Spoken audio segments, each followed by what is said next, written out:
आज के वीडियो में हम बात करेंगे इंडिया के 6 ऐसे लेजेंडरी स्टॉक्स की जिन्होंने ऑर्डिनरी इन्वेस्टर्स को करोड़पति बना दिया और डेकेड्स तक मैसिव वेल्थ क्रिएट की। साथ ही हम डिकोड करेंगे इन बिजनेसेस के कॉमन पैटर्न्स, स्ट्रैटेजीज और कैरेक्टरिस्टिक्स जिन्होंने इन्हें लॉन्ग टर्म कंपाउंडिंग मशीन्स बनाया। क्योंकि अगर आप ये ट्रेड समझ पाते हैं तो फ्यूचर मल्टी बैगर स्टॉक को पहचानना ईजियर हो जाता है। तो वीडियो को एंड तक जरूर देखिएगा। चलिए शुरू करते हैं with the first stock which is Eicher Motors.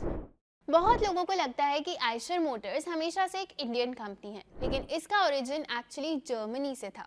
1950s में इंडिया की गुड अर्थ कंपनी ने जर्मन ट्रैक्टर मेकर आयशर के साथ पार्टनरशिप की थी। बाद में यही बिजनेस आयशर मोटर्स बना।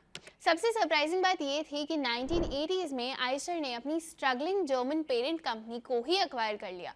उस टाइम के इंडिया के लिए ये ऑलमोस्ट अनइमेजिनेबल था। अब देखते हैं वो फेज जिसने इन्वेस्टर्स की लाइफ बदल दी। अगर आप 1999 में आयशर मोटर्स का स्टॉक खरीदते तो उसकी प्राइस स्प्लिट एडजस्टेड बेसिस पर अराउंड 1.2 रुपीस के आसपास होती। आज ये स्टॉक 7,100 रुपीस प्लस पर ट्रेड करता है। यानी अगर आपने तब कंपनी में 10,000 रुपीस का इन्वेस्टमेंट किया होता तो आज एज ऑफ 12 मई 2026 आपकी इन्वेस्टमेंट की वैल्यू रफली 5.9 करोड़ होती। लेकिन ये ग्रोथ इजी नहीं थी। 1990s में Royal Enfield almost failing brand था। सेल्स वीक थी, बाइक्स अनरिलायबल थी और बिजनेस डायरेक्शन क्लियर नहीं था। तब सिद्धार्थ लाल ने एक बोल्ड डिसीजन लिया। उन्होंने आयशर के 15 में से 12 बिजनेसेस बंद कर दिए और पूरा फोकस रॉयल एनफील्ड पर शिफ्ट कर दिया। ये रिस्की था, लेकिन वही डिसीजन कंपनी का टर्निंग पॉइंट बना। रॉयल एनफील्ड को उन्होंने सिर्फ मोटरसाइकिल ब्रांड नहीं, एक प्रीमियम लाइफस्टाइल आइडेंटिटी बना दिया। क्लासिक डिजाइन, पावरफुल बाइक्स और राइडिंग कल्चर ने ब्रांड को कल्ट स्टेटस दे दिया। और वही फोकस, पेशेंस और एग्जीक्यूशन ने आयशर मोटर्स को इंडिया का लेजेंडरी वेल्थ क्रिएटिंग स्टॉक बना दिया। अब देखते हैं हमारा सेकंड स्टॉक। क्या आप भी उन लोगों में से हैं जिन्होंने बचपन में सोचा था कि एमआरएफ क्रिकेट बैट्स बनाती है? पर सच तो यह है कि एमआरएफ का असली बिजनेस टायर्स है और इंडिया की ग्रेटेस्ट वेल्थ क्रिएशन स्टोरीज में से एक भी। एमआरएफ का फुल फॉर्म है मद्रास रबर फैक्ट्री। कंपनी की शुरुआत 1946 में एक स्मॉल टॉय बलून मैन्युफैक्चरर के रूप में हुई थी। धीरे धीरे कंपनी टायर बिजनेस में एंटर हुई। आज एमआरएफ इंडिया की लार्जेस्ट टायर मैन्युफैक्चरर में काउंट होती है। और अब स्टॉक परफॉर्मेंस की बात करते हैं। 1993 में एमआरएफ के एक शेयर की प्राइस अराउंड 11 रुपीस थी। आज वही स्टॉक 1,25,000 पर ट्रेड कर रहा है। कंपनी ने 2000 के बाद प्रैक्टिकली कोई स्टॉक स्प्लिट या बोनस इशू नहीं किया, जिसकी वजह से आपके 1993 में 10,000 रुपये के इन्वेस्टमेंट की वैल्यू आज 11.3 करोड़ होती। एमआरएफ ने अपनी ग्रोथ सिर्फ कार टायर्स बेचकर नहीं बनाई। कंपनी ने truck tyres, bike tyres, exports, motor sports और इवन फाइटर एयरक्राफ्ट टायर्स तक में एंट्री ली। स्ट्रॉन्ग डिस्ट्रीब्यूशन, डीप आर&डी और आइकॉनिक ब्रांडिंग ने एमआरएफ को एक डोमिनेंट ब्रांड बना दिया। एक स्मॉल बलून कंपनी से 1 लाख प्लस स्टॉक प्राइस तक का सफर इंडियन बिजनेस हिस्ट्री की मोस्ट आइकॉनिक जर्नी में से एक है। अब देखते हैं थर्ड कंपनी। हर घर कुछ कहता है, कुछ याद आया? एशियन पेंट्स ने इस लाइन को सिर्फ एडवर्टाइजिंग कैंपेन नहीं बनाया, बल्कि इंडियन होम्स का इमोशन बना दिया। 1942 में वर्ल्ड वॉर के टाइम इंडिया में इंपोर्टेड पेंट्स की शॉर्टेज थी। इसी अपॉर्चुनिटी को देखकर 4 दोस्तों ने मुंबई में एक छोटा पेंट बिजनेस शुरू किया। वही कंपनी आगे चलकर एशियन पेंट्स बनी। कंपनी ने शुरुआत से ही मास मार्केट पर फोकस किया। Small affordable paint packs launch किए, रूरल मार्केट्स तक पहुंच बनाई और डेकोरेटिव पेंट्स पर अग्रेसिवली बेट किया। फिर एशियन पेंट्स ने इंडियन पेंट इंडस्ट्री का पूरा डिस्ट्रीब्यूशन मॉडल ही बदल दिया। कंपनी डायरेक्टली हार्डवेयर स्टोर्स तक सप्लाई पहुंचाने लगी।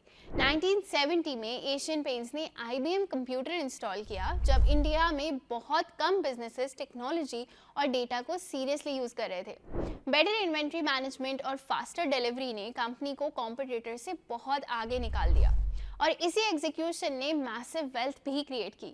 1990 में एशियन पेंट्स का स्टॉक प्राइस स्प्लिट और बोनस एडजस्टेड बेसिस पर अराउंड 0.35 रुपीस का था। वहीं ये स्टॉक आज 2,500 रुपीस के आसपास ट्रेड करता है। मतलब अगर आपने 1990 में 10,000 रुपए का इन्वेस्टमेंट किया होता तो वो आज 7 करोड़ से ऊपर का होता, वो भी डिविडेंड्स हटा के। एशियन पेंट्स ने सिर्फ पेंट्स नहीं बेचे, कंपनी ने इंडियन होम्स के साथ इमोशनल कनेक्शन बिल्ड किया है। फिर पेंट से आगे बढ़कर किचन्स, बाथरूम, डेकोर और complete home solutions business build किया। इसी लॉन्ग टर्म विजन ने एशियन पेंट्स को इंडिया के ग्रेटेस्ट वेल्थ क्रिएटिंग स्टॉक्स में प्लेस किया। चलिए अब बढ़ते हैं फोर्थ कंपनी की तरफ, विच इज HDFC बैंक।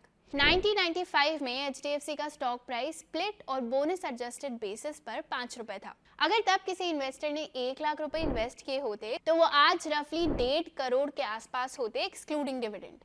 इस वेल्थ क्रिएशन में सिर्फ स्टॉक प्राइस अप्रिसिएशन का रोल नहीं था। 2011 और 2019 में स्टॉक स्प्लिट्स हुए, जिससे original share holding overall 10x तक इंक्रीज हो गई। अब ये वेल्थ किसी वन टाइम बूम से क्रिएट नहीं हुई है, ये बनी है 30 इयर्स की consistent strong execution, retail banking growth और डिसिप्लिन कंपाउंडिंग से। 1990s का इंडिया कंप्लीटली डिफरेंट था। इकोनॉमी अभी लिबरलाइज हो रही थी, प्राइवेट बैंक्स नए आए थे और लोग अभी भी ट्रेडिशनल पब्लिक सेक्टर बैंकिंग के यूज्ड टू थे।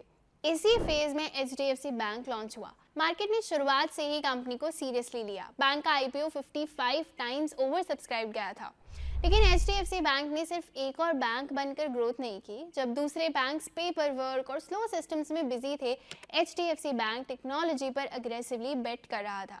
इंडिया का first international debit card, online real time net banking, SMS banking, mobile banking, AI chatbot, instant digital loan, ये सब कुछ HDFC बहुत अर्ली स्टेज पर लॉन्च कर चुका था। बैंक समझ गया था कि फ्यूचर ब्रांचेस का नहीं, कन्वीनियंस का होगा। साथ ही कंपनी क्वाइटली इंडिया का one of the largest banking distribution network build कर रही थी।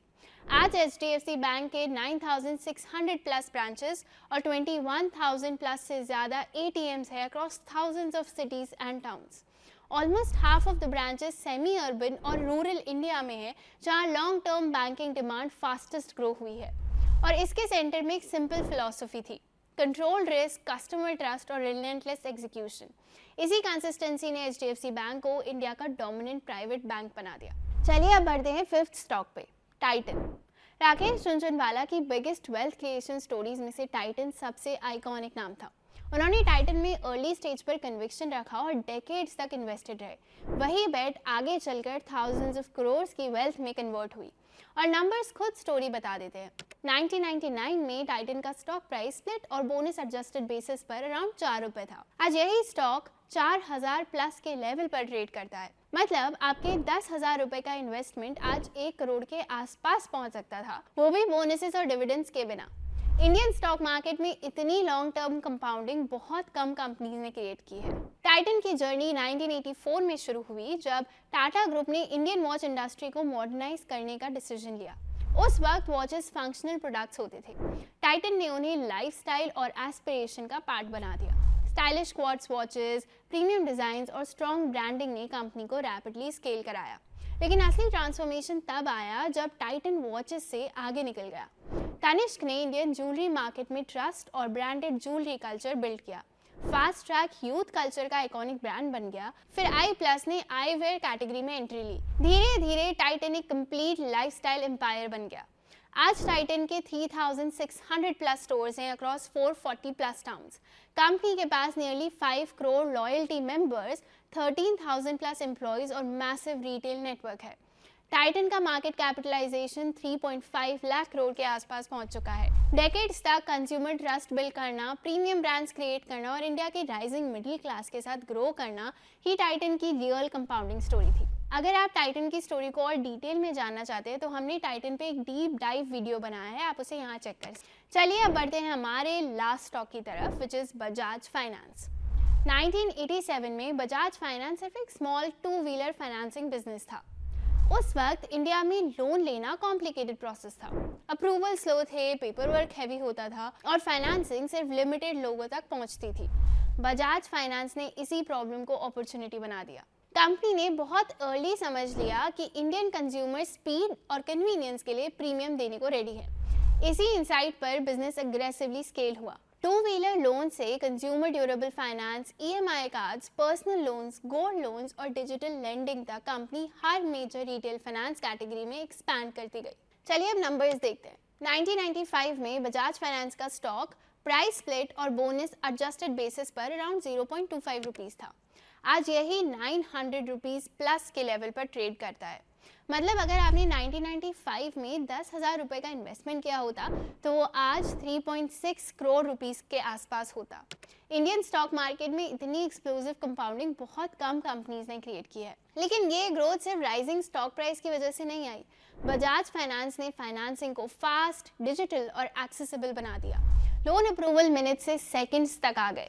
ईएमआई कार्ड और ऐप बेस्ड फाइनेंसिंग ने बोरिंग एक्सपीरियंस कंप्लीटली ट्रांसफॉर्म कर दिया। आज कंपनी के 10 करोड़ प्लस कस्टमर्स हैं, 4200 प्लस लोकेशंस और 4 लाख करोड़ से ज़्यादा का AUM है। बजाज फिनसर्व ऐप इंडिया के टॉप फाइनेंस ऐप्स में काउंट होती है। Strong risk management, technology focus और रिलेंटलेस एग्जीक्यूशन ने बजाज फाइनेंस को इंडिया के greatest wealth creating financial stocks में कन्वर्ट कर दिया। चलिए, अब जब आप Titan, Asian paints, HDFC bank, Bajaj finance, Eicher Motors और MRF जैसे स्टॉक्स को साथ में देखते हो तो एक क्लियर पैटर्न दिखता है। इन कंपनीज ने क्विक सक्सेस क्रिएट नहीं की, बल्कि इन्होंने डेकेड तक पेशेंटली अपना बिजनेस बिल्ड किया, कस्टमर ट्रस्ट अर्न किया, टेक्नोलॉजी अडॉप्ट की, स्ट्रॉन्ग ब्रांड्स बनाए और हर कुछ सालों में खुद को रीइन्वेंट किया। और इसी कंसिस्टेंसी ने ऑर्डिनरी इन्वेस्टमेंट्स को मैसिव वेल्थ में कन्वर्ट किया। इंटरेस्टिंग बात यह है कि ये कंपनीज अर्ली स्टेज में ऑब्वियस विनर्स नहीं लगती थी। रियल वेल्थ क्रिएशन हमेशा पेशेंस डिमांड करता है। ग्रेट बिजनेसेस को आइडेंटिफाई करना डिफिकल्ट होता है, लेकिन उसके साथ डेकेड्स तक इन्वेस्टेड रहना उससे भी ज़्यादा डिफिकल्ट होता है। लेकिन अगर हम लॉन्ग टर्म देखें तो ये इन्वेस्टमेंट काफ़ी फ्रूटफुल होते हैं। ये देखिए कैसे कंपाउंडिंग अपना मैजिक करती है। इसीलिए स्टॉक मार्केट में बिगेस्ट मनी यूजुअली ट्रेडिंग से नहीं, एक्स्ट्रा ऑर्डिनरी बिजनेस को लॉन्ग टर्म होल्ड करने से बनता है। अगर आपको ये वीडियो पसंद आई तो इसे लाइक ज़रूर करें और ऐसे और वीडियोस के लिए सब्सक्राइब करें। मिलते हैं अगले वीडियो में। Investments in securities market are subject to market risks. Read all the related documents carefully before investing.